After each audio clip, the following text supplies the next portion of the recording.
you lovely computer people, and welcome back to another episode of Lost in the Farmer's Market, where today we're looking at this interesting grass in front of you.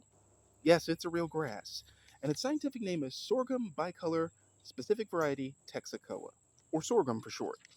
Yeah, it's next to the Purple Majesty millet, and as you can see, it did way better. Sorghum is really good against high heat and drought, and apparently just shrugged off what our southeastern summers spat at us. Now that's a plant after my own heart. But anyway, as I said, it's in the Poaceae family, so it is a true grass. Sorghum, the name comes from Italian, sorgo. Okay. Bicolor means two color, which is a reference to the two colored seeds in this case. They're black and white, which is really cool. I thought they were kind of like checkerboard patterned or something when I was looking at them the first time around. And there go the kitties in the distance. Anyway, sorghum is native to Africa, and it is a perennial in USDA zones 9 through 12. Since we're 8B, it may or may not be a perennial here, we'll find out.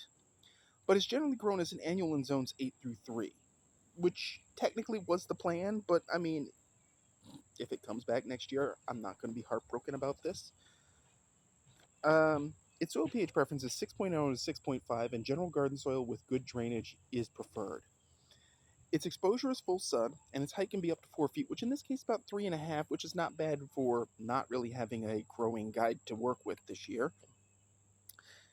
And its width is maybe a quarter of that. A foot at best maturity, tops, I'm guessing. This is actually several plants growing together.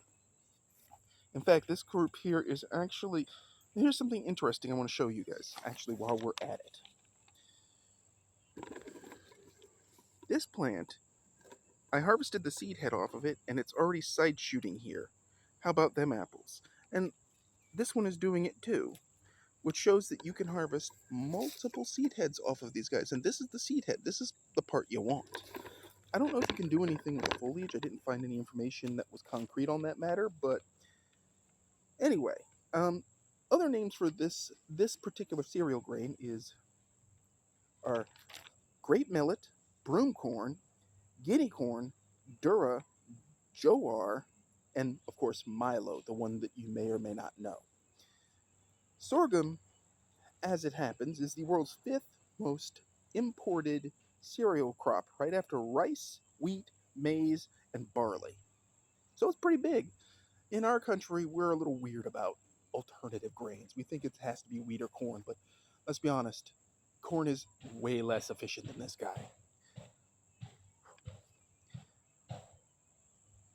Now, generally what you would do is you would grind the seed up into a mild flavored flour. Whereas, and also I should point out, this plant has extremely good drought resistance, which is, I mean, look at it.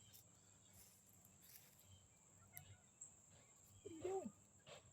What are you doing, silly cat? The farm's black cat, Riggs, came over to say hi. You can probably hear him off camera. Anyway. Hey, listen, if it's okay for Mini Minuteman, aka Milo, to have cats on his camera, so it's okay for me. Don't judge. Anyway, whatever you don't use on this plant is definitely safe for livestock feed. So that's a win.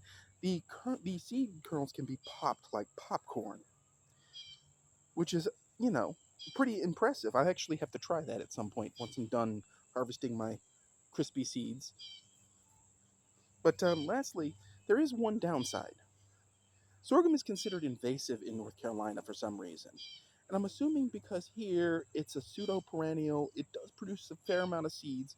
I don't believe it harbors a disease, sort of like currants will harbor pine blister rust, which can then wreck our pine industry, wreck our pines, pine wreckage, preckage. But, that's not going to stop me from growing it. And if it's perennial, cool. In fact, technically, one of the other things I'll be covering later in the season, sugarcane, may or may not be perennial here, which is fascinating. But that's a whole expose later. So, yeah, that's sorghum for you. So if you're interested in growing this, or you have any thoughts on growing it oh, wow. I'm gonna lift the camera. Oh, whoa. I'm sorry, I don't know if you saw that, but literally as I was standing here, a tiny little hummingbird flew up, looked at me, and then proceeded to land in the Peruvian tomatoes and then get chased off by a more different hummingbird. That means I'm doing something right, though. That's exactly what that means.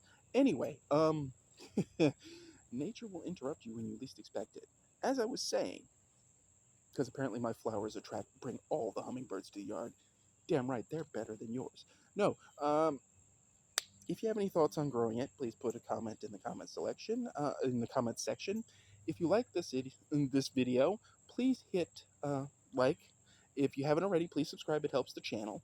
The blog is updating.